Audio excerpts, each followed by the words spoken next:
week. I picked out a car of the week is absolutely, and I say this word all the time on the show, spectacular.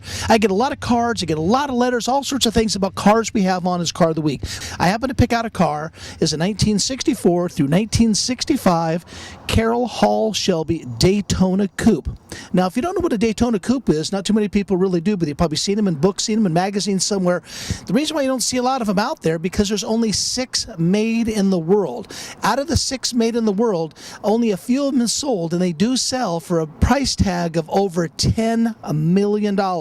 Yes, $10 million. You don't need to adjust the sound on your TV set or anything like that. A very, very pricey automobile, but a lot of it's because of the history that is done about the Daytona Shelby car. When the Daytona Shelby Coupe was done, the Daytona Coupe had all sorts of interesting history going on to it because they wanted to win the Sebring race. There was no doubt about it. The Manufacturers Award was one of the biggest things in the 60s for any automaker to go ahead and achieve.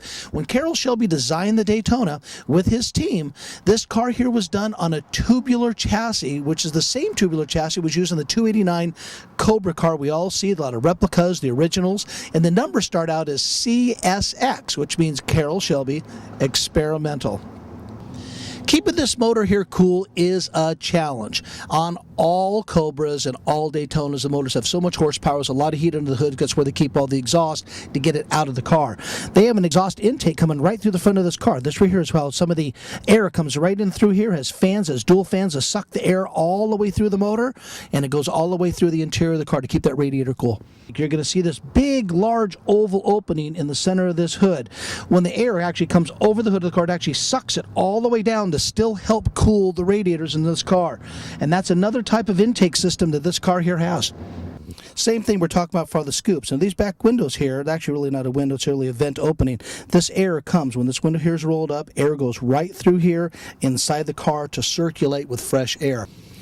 Here again is that induction system that goes ahead and brings the cool air all the way down into here to cool off these radiators in the front, really from the hood opening in here.